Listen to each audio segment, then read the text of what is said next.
Welcome back.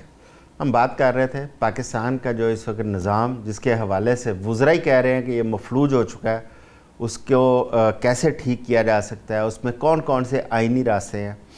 Colonel صاحب, میاں نواز شریف صاحب جب اقتدار میں نہیں آئی تھی, مسلم لیگ نون اقتدار میں, میاں صاحب نے ایک گفتگو کرتے ہوئے انہوں نے کہا کہ میڈیا سے کہ ہمارے پاس بڑی تجربہ کار ٹیم ہے, ہم پاکستان کے جو جتنے بڑے مسائل ہیں ان کو بس چٹکیوں میں ہم حل کریں گے.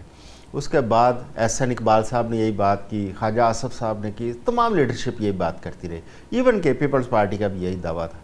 یہ پچھلے اب 5 سال ہو گئے ہیں, ہمیں وہ والے تجربے کیوں نہیں نظر آ رہے؟ یہ اس وقت تو قوم جو ہے وہ بالکل انتہا میں چلی گئی ہے, مشکلات میں مرجھا گئی ہے. مرجھا گئی. میں عرض کروں جی 5 سال نہیں بلکہ میں 35 سال سے دیکھ رہا ہوں. اچھا چلے ہم یہ شارٹ کٹ کر لیتے, ہم ابھی 2022 سے لے کر تو یہ نزدیک کر لیتے ہیں.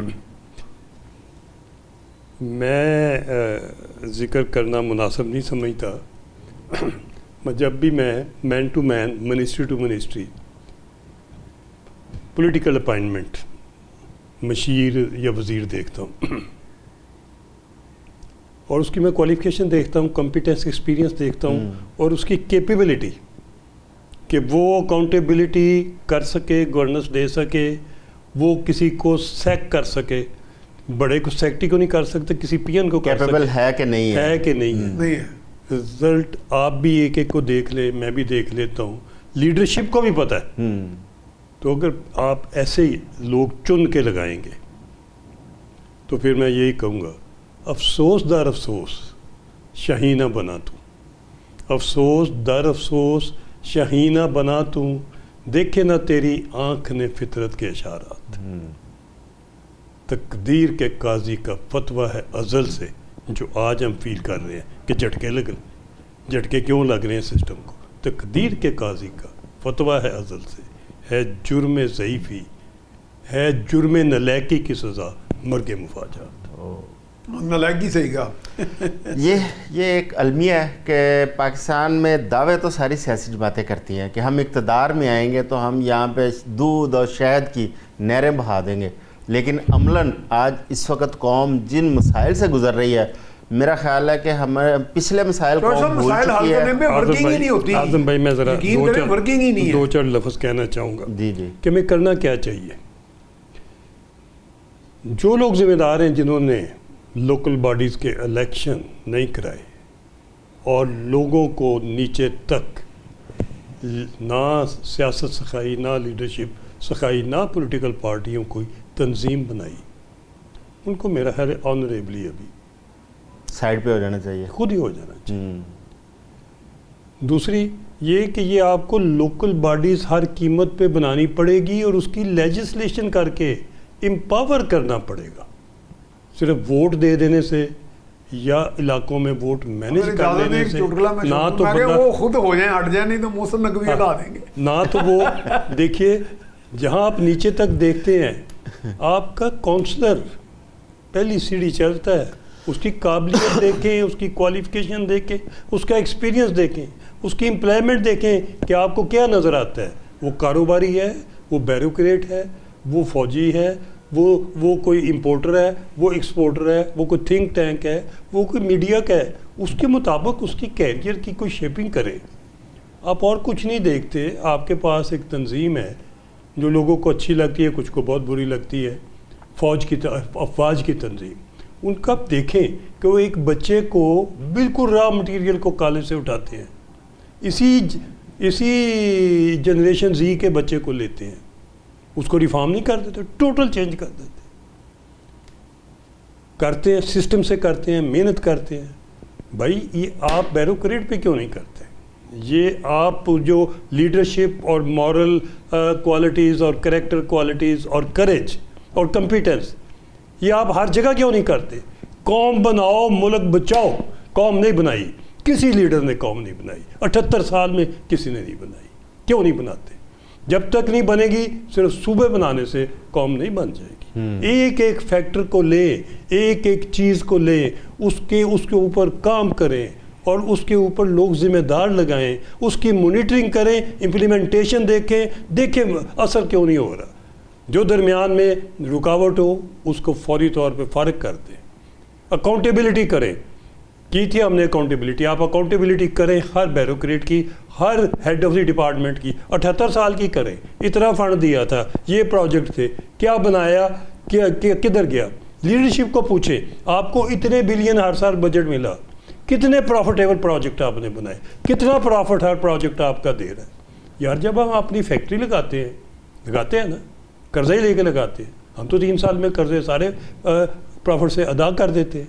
تو جب ہم ملک کی کوئی چیز لگاتے ہیں تو وہ تو 30 سال لائبلٹی پڑی رہتی ہے. کیا وجہ ہے؟ آیا ہم قیمتیں دگنی لکھ لیتے ہیں, کک بیک لینی بڑی ضروری ہے, یا اپنے لاڈلوں کے حوالے کر دیتے ہیں, یا ہم اس پروجیکٹ کو بناتے ہی اس طریقے سے ہیں کہ وہ بوجھ بن جائے. میں ابھی کچھ چند ایک آئٹموں کا ذکر کروں گا. کچھ ایسی آئٹم انٹروڈیوس ہو رہی ہیں جو کہ ابھی جن سے جان بچائی جا سکتی تھی, کم لائی جا سکتی تھی, ٹیکنالوجی لائی جا سکتی تھی, ادھر مینوفیکچرنگ ہونی چاہیے تھی.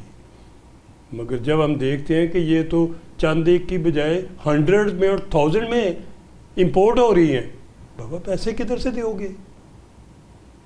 آپ کا کون ہے پلاننگ کرنے والا؟ کون تھنک ٹینک ہے؟ کوئی سمجھانے والا, کوئی بولنے والا, کوئی اختلاف کرنے والا بھی آس پاس رہ گیا ہے کہ سارے چھانٹی ہو کے گھر چلے گئے ہیں. ڈاکٹر حسن ظفر صاحب, باتیں بڑی تلخ ہیں. اچھا, آپ نے معاشی حال تو بتایا کہ پاکستان کا معاشی اس وقت جو دباؤ ہے اس سے کیسے نکلا جا سکتا ہے. مشکلات ضرور ہیں, لیکن 2 4 6 ماہ اس کے بعد سال 2 سال میں چیزیں ایسا ریسیٹ ہو سکتی ہیں. لیکن پاکستان کا سیاسی حل بھی بتائیں کہ پاکستان کے اندر جو لیڈرشپ کا ایک فقدان ہے. اب پہلے تو تعلیمی اداروں سے ایک یونینز ہوتی تھیں, وہاں سے نرسریاں تھیں, وہاں سے لیڈرشپ آتی تھی, وہ سلسلہ بند ہو گیا. اب یہ لیڈرشپ نئی کیسے آئے گی؟ جس طرح جین زی کا ایک خوف پایا جا رہا ہے اس وقت, لیڈر لیس اگر جین زی پاکستان میں اٹھتی ہے تو وہ تو تہس نہس کر دے گی چیزوں کو, جس طرح کہ خواجہ سعد رفیق نے بھی کل بات کی ہے. جی بالکل. جین زی کا تو پاکستان میں اس طرح کا کوئی اندیشہ نہیں ہے جیسے انڈیا میں اور باقی ملکوں میں ہوا.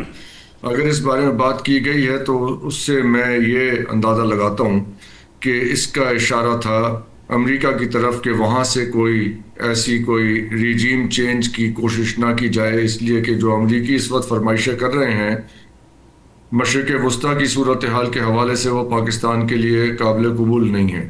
تو ممکن ہے کہ اس طرف سے کوئی اشارہ ہو کوئی کہ وہاں سے کوئی ایسی صورتحال کریٹ ہو سکتی ہے. دوسری بات یہ کہ یہ جو آپ نے سیاسی صورتحال دیکھیے, چاہے وہ ہمارا پلان ہو, چاہے وہ آپ کا ہو, چاہے وہ گورنمنٹ کا, اسٹیبلشمنٹ کا, کسی کا بھی پلان ہو, پلان تب تک امپلیمنٹ افیکٹولی نہیں ہو سکتا جب تک اس کو لوگوں کی حمایت حاصل نہ ہو. آپ ایسا کوئی بیان دے دیں کہ جی صوبوں کی تقسیم کرتے ہیں, اتنے بنا لیں, اور لوگ اس میں راضی نہ ہوں, تو لوگ راضی کیسے ہوں گے؟ یہ بات جب تک پارلیمنٹ میں ڈسکس نہیں ہوگی اور وہاں سے اپروول نہیں ہوگی تب تک یہ لانگ لاسٹنگ نہیں ہوگی. پارلیمنٹ کیسی چاہیے جو فری اینڈ فیئر الیکشنز کے ذریعے وجود میں آئی ہو, جس میں ملک کے زیادہ تر لوگوں کا, زیادہ تر حلقوں کا اتفاق ہو, متفق ہوں لوگ کہ یہ پارلیمنٹ جینون ہے. اس کے بغیر ایسا کوئی بڑا قدم سیاسی, معاشی یا آئینی کسی بھی قسم کا قدم جو ہے وہ نہ اٹھانا چاہیے, اور اگر اٹھا لیں گے تو وہ دیر پا نہیں ہوگا. جس دن آپ رخصت ہوں گے اس کے ساتھ ہی یہ ساری امینڈمنٹس آپ کے ساتھ ہی رخصت ہو جائیں گی. جو بھی نئی گورنمنٹ آئے گی وہ پھر آپ کی امینڈمنٹس کو ریورس کرے گی. ایک امینڈمنٹ لے کے آنی ہے ٹوٹل اگلی جو بھی گورنمنٹ ہوگی جب بھی ہوگی, کہ پچھلی جتنی آئینی ترامیم ہوئی ہیں وہ آئینی عدالت جو آپ نے بنائی ہے وہیں پہ جا کے یہ ساری ختم ہو جائے. تو یہ بات ذہن میں رکھی جائے کہ آپ جو بھی اقدامات کر لیں گے لوگوں کی حمایت کے بغیر اور پارلیمنٹ, ایک جینون پارلیمنٹ کے بغیر, وہ دیر پا نہیں ہوں گے. وہ اقدامات وہ تب تک ہیں جب تک آپ کرسی پہ ہیں. جس دن آپ تشریف لے جائیں گے یہ اقدامات آپ کے ساتھ رخصت ہو جائیں گے. یہ بات بالکل کلیئر ہے. آپ کوئی آئینی ترمیم 5 ترمیمیں اور کر دیں, وہ کوئی بھی ان کی کوئی حیثیت نہیں ہوگی جب نیکسٹ گورنمنٹ آئے گی. یہ آئینی ترمیم 2 دن کے اندر فارغ ہو جائیں گی ساری آپ کی. سو یہ بات تو ذہن نشین کر لینی چاہیے کہ اس میں کوئی اس سے کوئی بات. اب نئی لیڈرشپ کہاں سے آئے گی؟ نئی لیڈرشپ تو سیاسی عمل سے آئے گی. سیاسی عمل تب ہوگا جب آپ بلدیاتی انتخابات کرائیں گے. آپ کی صوبائی حکومتیں جو ہیں وہ وفاق اور بلدیاتی انتخابات کے درمیان ایک رکاوٹ ہے. اب ان کا کیا کیا جائے؟ صوبائی حکومتوں کا رول کم کیا جائے. ڈیولپمنٹ فنڈز جو ہیں وہ آپ کے اوپر آپ کے بلدیاتی اداروں کو دیے جائیں تو اس کا کوئی طریقہ کار چاہیے. طریقہ کار یہ ہو سکتا ہے کہ الیکشن کمیشن سے یہ کہا جائے، بلکہ یہ ابھی شام کو بات ہو رہی تھی جنرل نعیم خالد لودھی صاحب سے، تو ان کی تجویز تھی کہ یہ ایسے کیا جا سکتا ہے کہ الیکشن کمیشن کے رولز میں یا الیکشن رولز میں آئینی ترمیم کے ذریعے بات شامل کی جائے کہ جب تک بلدیاتی حکومتیں نہیں ہوں گی تب تک یہ آپ کا حکومتی ڈھانچہ مکمل نہیں ہوگا. تو ان کو ایک آئینی حیثیت دینا ضروری ہے آپ کی بلدیاتی حکومتوں کو. اس کے بغیر تو یہ نہ آپ کے ترقیاتی کام ہو سکتے ہیں، نہ آپ کے فنڈز افیکٹولی یوٹیلائز ہو سکتے ہیں، نہ آپ کے پاس کوئی نئی لیڈرشپ آ سکتی ہے.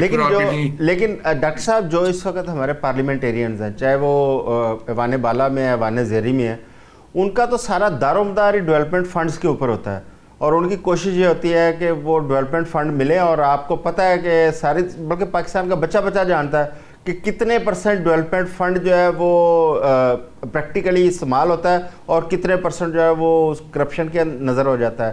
تو وہ کیسے چاہیں گے کہ یہ لوکل گورنمنٹ سسٹم آ جائے؟ جو ہے کرپشن میں چلا جاتا ہے. اب تو اندازہ یہ ہے کہ 70% کے قریب چلا جاتا ہے. جب تک بات 25-30% تھی تب تک کام چل رہا تھا.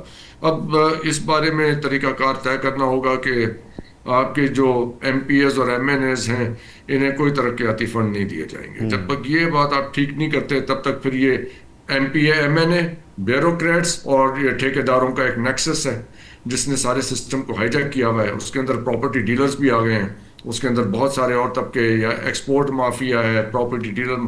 تو آپ کے یہاں تو مافیاز کام کر رہے ہیں. سیاسی مافیا کا لفظ استعمال میں نہیں کرنا چاہتا کیونکہ سب سیاست دانوں کو میں ایک کیٹیگری میں نہیں کھڑا کرنا چاہوں گا.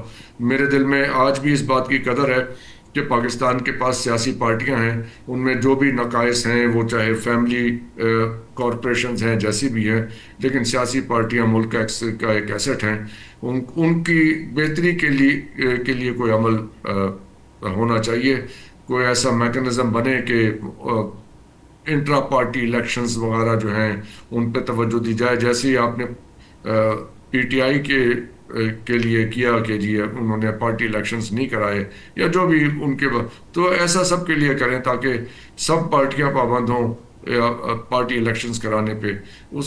وہ عمل جب بہتر ہوگا جب انٹرا پارٹی الیکشنز اور اس میں ہر آدمی کو کسی نہ کسی سطح پہ پارٹیسپیٹ کرنے کی اجازت ہوگی، موقع ملے گا، تو پھر تبھی اس قسم کی لیڈرشپ. بالکل ٹھیک ہو گیا.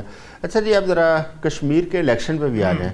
میاں صاحب، کشمیر کے اندر ایک جانب پروٹیسٹ ہو رہا ہے، وہاں پہ لوگ سراپا احتجاج ہیں، اور وہ تو کشمیری تو یہ کہہ رہے ہیں کہ بلٹ اور بیلٹ ایک ساتھ وہاں پہ چلائے جائیں. بڑی افسوسناک صورتحال ہے. یہ نہیں ہونا چاہیے تھا. کشمیر ایک سینسٹیو علاقہ ہے ہمارا، اور کشمیری اگر کوئی احتجاج کر رہے ہیں، دیکھیں ان کے نا کچھ پوائنٹس میاں صاحب بڑے جینوئن بھی ہیں. انہوں نے ہسپتالوں کے اندر بنیادی سہولتوں کی بات کی ہے. انہیں ایم آر آئی مشینیں، ڈائلسس مشینیں، سی ٹی اسکین، یہ وہ ان کی باتیں کرتے ہیں.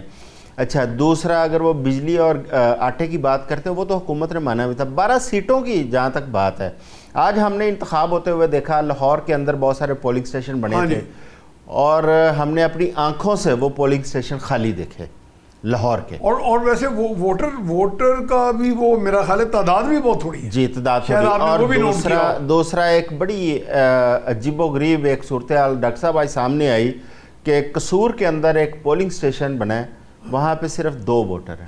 ان کے لیے ایک جگہ تو ایک ووٹ تھا شاید، پولنگ اسٹیشن بنایا گیا. اچھا، اب یہ 12 سیٹوں کے اوپر بھی اب بہت ساری چیزیں کھلتی چلی جا رہی ہیں. اس پورے انتخابی عمل کو اور ان کے پروٹیسٹ کو، اگر اس کے اوپر اپنی رائے کیا دیں گے؟ نہیں دیکھیں، یہ ویسے تو میرے بھائی نے بھی بڑی ریسرچ کی ہے ڈاکٹر سے. ایک انوملیز کمیشن ہوتا تھا ہر حکومت میں، اور ماضی میں بھی یہ ہر ملک میں ہوتا ہے، ویسے ہمارے ملک میں بھی رہے انوملیز کمیشن ہوتا ہے. یہ جہاں جہاں خرابیاں ان کو آئیڈینٹیفائی کرتا ہے.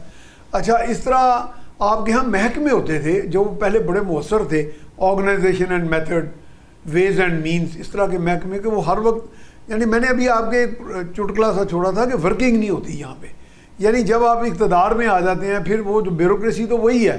جیسے ابھی کرنل صاحب نے بھی کہا کہ مطلب میں ایک CS آفیسر ہوں, ہم نے بھی پوری ریگرس ٹریننگ لی ہے, ہمارے سائیکولوجیکل ٹیسٹ ہوئے باقاعدہ پورے میرٹ پہ. میں لوگوں کو کہتا ہوں کہ میں 50 روپے میں CS افسر بنا. ہمارے دور میں 50 روپے فیس تھی. پروسپیکٹس سلیبس پڑھے, محنت کی, کمپٹیشن میں آئے, کسی کے نمبر کم آئے کسی کے زیادہ آئے, اور وہ اپنے اپنے میرٹ پہ. خرابی جاگے آتی ہے جاگے کہ جب آپ ان کو اپنا ایکسپلائٹ کرنا شروع کر دیتے ہیں اپنی پولیٹیکل پاور کے ساتھ. کہ جب دیکھیں ایک SSP لگتا ہے پورے میرٹ پہ, پوری ٹریننگ لینے کے بعد, ریگرس ٹریننگ کے بعد پھر پروموشن کا ایک پروسیجر ہے. لیکن جب وہ ہینڈ ان گلو ہو جاتا ہے کسی گینگ کے ساتھ, میرے بھائی نے بھی مافیا کا لفظ بولا لیکن میں آپ کے پروگرام میں گینگ ہی کہتا ہوں. میں نے آپ کو کہتا ہوں بااختیار لوگ, منی کلاس کے لوگ, پیسے والے لوگ, با اقتدار لوگ اور بے شمار اس طرح کے لوگ جن صاحب اختیار ہیں, جو جن کے ہاتھ بس میں بہت کچھ ہے, لوگوں کی تقدیر ہے, اور اس میں عدالتی نظام کے بھی لوگ شامل ہیں. یعنی میں ان کو مبرہ نہیں سمجھتا. وہ گینگ اپ کر گئے ہیں کامن مین کے آگے, وہ گینگ بن گئے ہیں. تو وہ اب یہ جو محکمے ہیں یہ بالکل نیچے, یہ ایک بہت بڑی انوملی ہے. اس کے لیے پروٹیسٹ کی ضرورت نہیں پڑنی تھی اگر وہ محکمے اپنا کام کر رہے ہوتے. کہ جناب دیکھیں الیکشن کمیشن بھی دیکھیں میاں صاحب, تینوں پاکستان کی تینوں بڑی پارٹیاں نا وہاں پہ برسر اقتدار رہی ہیں. میں ابھی پیپلز پارٹی ہے, اس سے پہلے PTI تھی, اس سے پہلے مسلم لیگ نون تھی. نہیں دیکھیں میں آپ کو اس کی مثال ایک چھوٹا سا مجھے دیں وقت. مثال کے طور پہ الیکشن کمیشن ہے, وہ الیکشن کرا رہا ہے, ٹھیک ہے. جب الیکشن ہو جائیں گے سال 1.5 سال کے اندر بالکل سکھ چین ہو جائے گا نا, ان کے پاس اگلے الیکشن تک تو 3-4 سال ہوں گے نا. کیا وہاں پہ کوئی کام نہیں ہوتا؟ کیا وہ اسٹڈی نہیں کرتے کہ جی پچھلے بار ہم نے آئیڈینٹیفائی کیا ان حلقوں میں یہ ہوا, کیا 12 حلقے پاکستان کے لیے مفید ہیں یا آزاد کشمیر کے لیے, کیا ان کو ڈو اوے کر دینا چاہیے, ان کے اندر امپروومنٹ کرنی چاہیے, 12 کے 6 بن جائیں.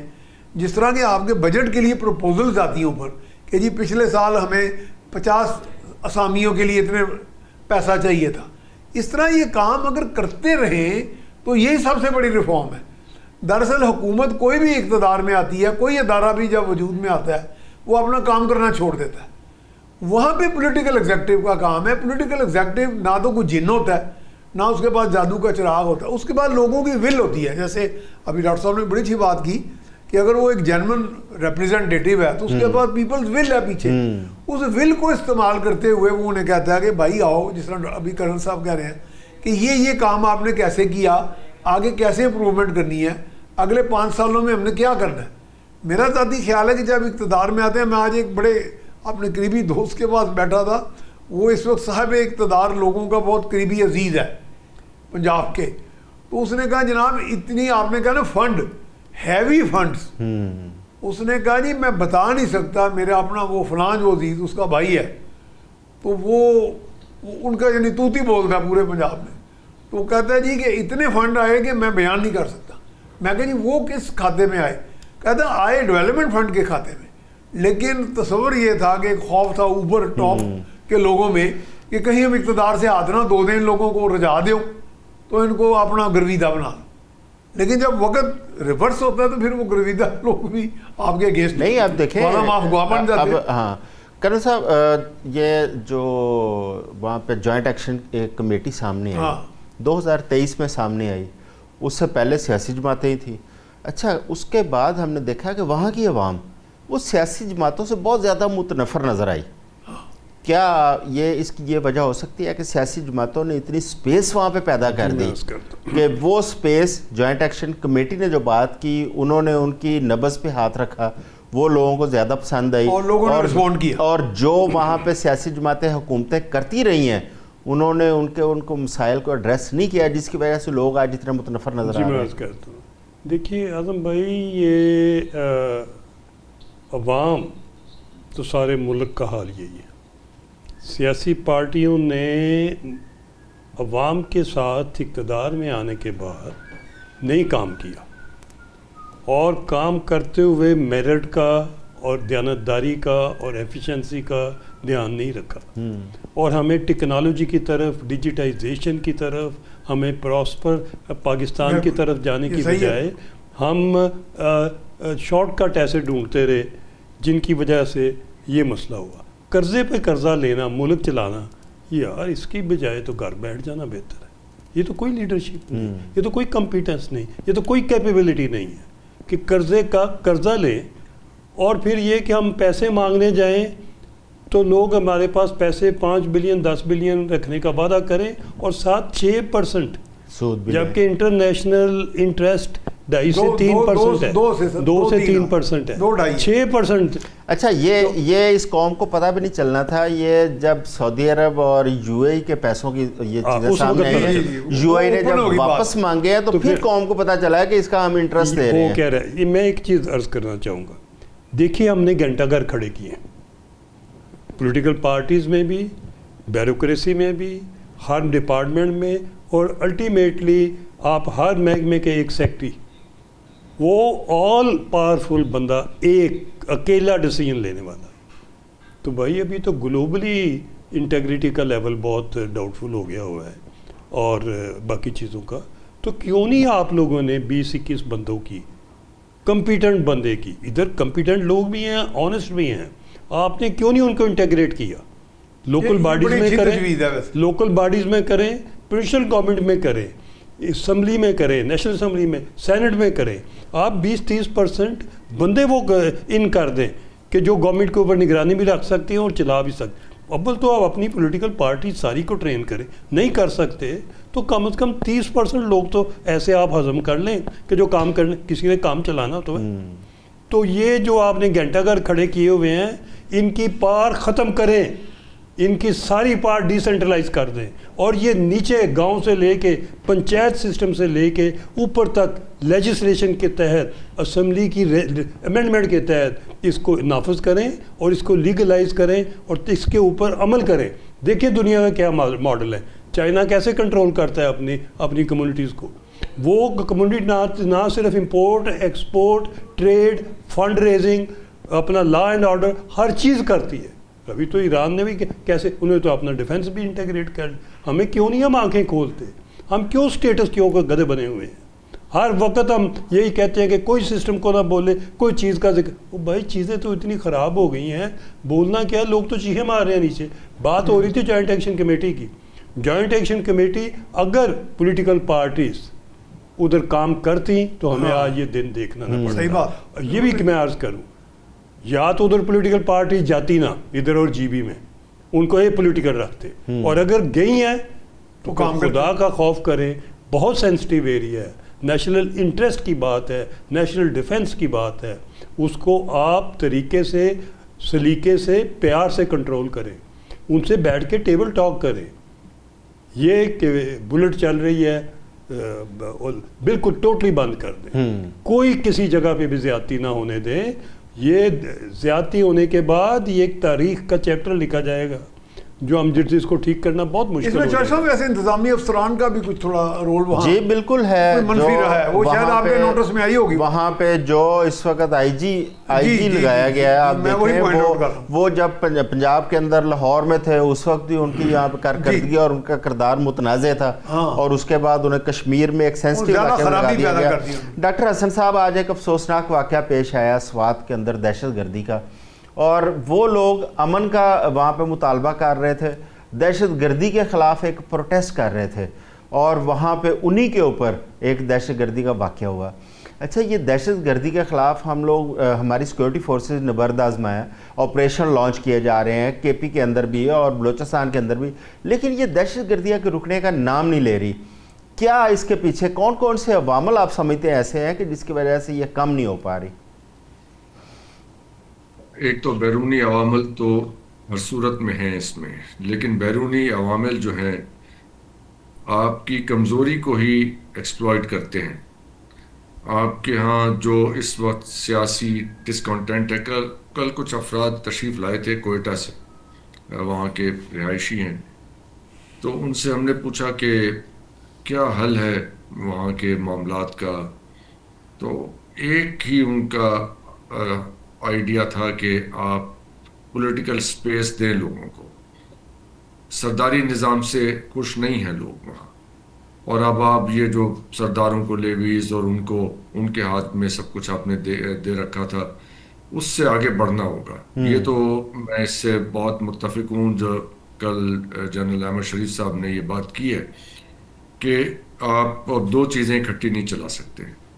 لوگوں کی ول کو آپ نے ایڈریس کرنا ہے. کوئی آپ سیکیورٹی پالیسی، معاشی پالیسی، کسی قسم کی پالیسی لوگوں کی حمایت کے بغیر نہیں کر سکتے.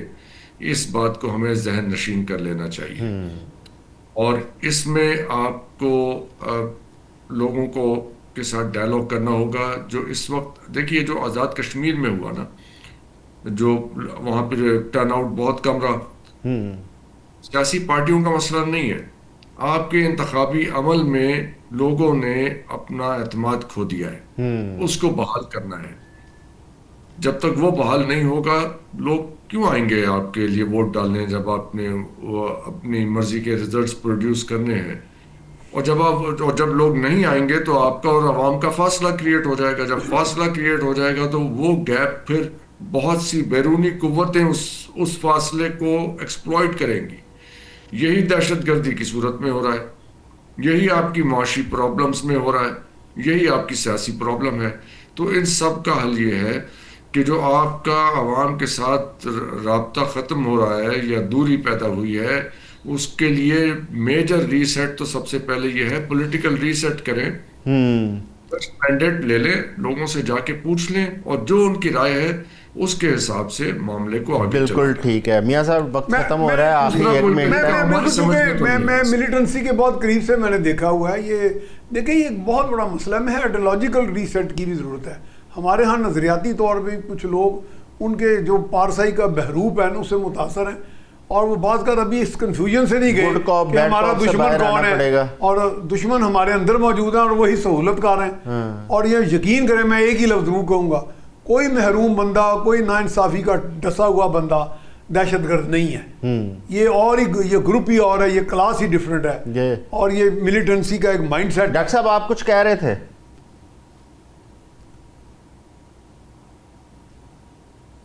ہے، ان کی سینچوریز ہیں، ان کے سہولت کار ہیں. اس کے لیے ایک فریم ورک بنا تھا آج سے 10 سال پہلے، میرے خیال 15 سال ہو گئے، 12 سال ہو گئے. نیشنل ایکشن پلان 20 پوائنٹ کا نہیں ہوا نا امپلیمنٹ. کیسے امپلیمنٹ ہوگا جب آپ کے پاس عوام کی حمایت نہیں ہوگی؟ جب آپ مضبوط کیسے ہوگی حکومت؟ اچھا، لیکن D G I S P R انہوں نے کہا ہے کہ D G I S P R نے کہا ہے کہ نیشنل ایکشن پلان کے اوپر تمام سیاسی جماعتیں متفق نظر آئیں اور حکومتیں بھی متفق نظر. آج ہمارے پاس وقت ختم ہو گیا ڈاکٹر صاحب، اس پہ ہم پھر کبھی بحث کا سلسلہ جاری رکھیں گے. ڈاکٹر حسن ظفر صاحب، میاں سیف الرحمان صاحب، جناب کرنل سیف قریشی صاحب، آپ تمام مہمانوں کا بہت شکریہ. آج کے لیے بس اتنا ہی. اپنا خیال رکھیے گا. اللہ حافظ.